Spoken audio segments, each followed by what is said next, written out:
Ready to roll? I'm ready. I'm always ready to roll.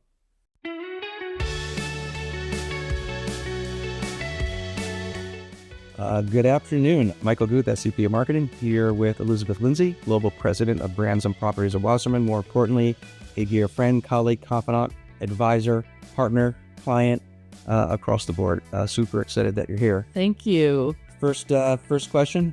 Seems like an obvious one, but I think for those who do not know, tell us a little about Wasserman. So Wasserman is in the business of sports, music, and entertainment, and we're the world's leading agency from a marketing, media, and talent representation perspective. So one of the things when we first started working together years ago, so much about what you taught me was about the importance of cutting through the BS and getting through a simple approach to deliver outcomes. And so much about what we talk about at Spectrum is this idea of, is it simple, does it work? And so in the world of sports, media, and entertainment, which is as chaotic and fragmented as the media world, Yes. How do you create clarity for your partners? Well, the chaos comes from all the partners who want to partner with sports, music, and entertainment, which is an industry which is complex and it's personal. People have personal reactions to it. It's talent-driven, which can also add a level of chaos from time to time. So we have a philosophy internally that we talk about, and it actually comes from an old Benjamin Franklin quote that says, I would have written a shorter letter if I had more time. And so we put the time into writing the shorter letter, writing the simple message. At the end of the day, I can put a report this big on your desk about the channels that we've operated in, the media that we've done, the research that we've done. And I have a lovely client at a major company who just looks at me every day and says, did I sell more shoes? And so that's the message we keep in mind is at the end of the day, put the noise aside. And is the message we're putting into the marketplace cutting through, and does it sell more shoes? And that's the second question, I guess, which is it simple, does it work? And so as you think about outcomes, in one case, it's about literally direct, how many shoes did I sell yesterday or the day before? Are there other measurements or metrics that you think about? Yeah. So the industry has a tendency to complicate. It's just a whole funnel. It's all the different stages of the marketing funnel. At the end of the day, brands need, when they partner with someone or go into the market or decide on a campaign, they need one of three things. They need to be known, be liked, be loved. That's it.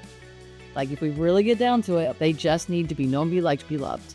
And so from a simplicity metric, we've spent a lot of time talking about the different marketing channels underneath those three objectives and what delivers the most effectively. And what's interesting and why flexibility in sort of the media and the partnerships and the executions you do is so important is even the biggest brands will swing in that pendulum depending upon if they're relaunching an old brand. They're trying to gain relevance for a new one. They're trying to regain relevance for a brand that has lost it. Wherever they are in that pendulum, it's not a static thing. So you need the flexibility of understanding all the channels under each of those objectives, and you need the ability to very quickly and nimbly move between them. And also be reminded to ask the same question over and over again about what you want to accomplish, because it's going to change over time, and understanding that. Yep. The consistency to stick with it. That's right. We're in manual markets, 36 states, and there's the breadth of coverage. But at the end of the day, it's about the power of the local community and ability to deliver hyper-local at scale. And, Wasserman works with iconic artists, represents iconic artists, works with iconic properties on a global, let alone national basis. How do you think about that hyper-local relationship?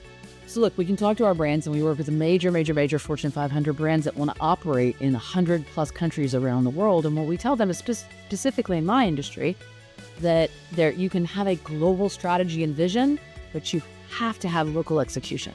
Because the number one way, as an example, to offend a Manchester United fan is to talk about their sport as if you personally have grown up in their city, you've been to Old Trafford, you know which sport bars support them, and if you get any of that wrong, they will very punitively hold that against you.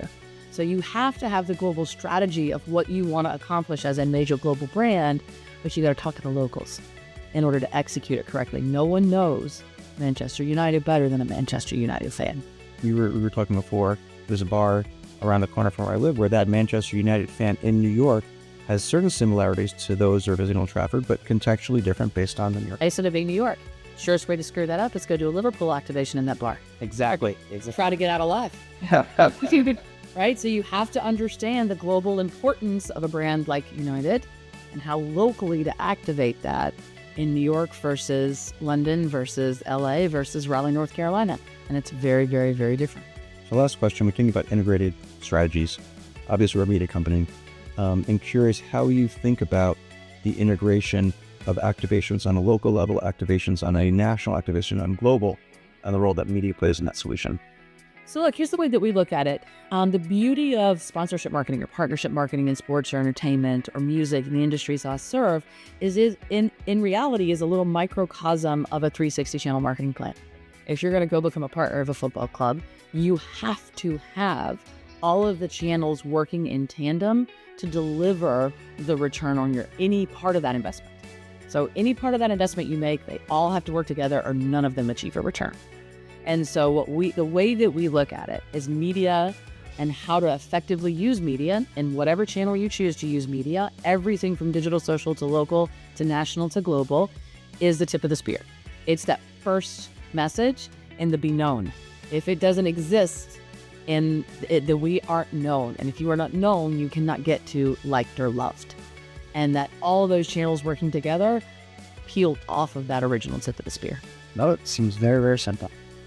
Yeah. All right. If I had more time, I would have written a shorter letter. Love it. Thank you. You're welcome.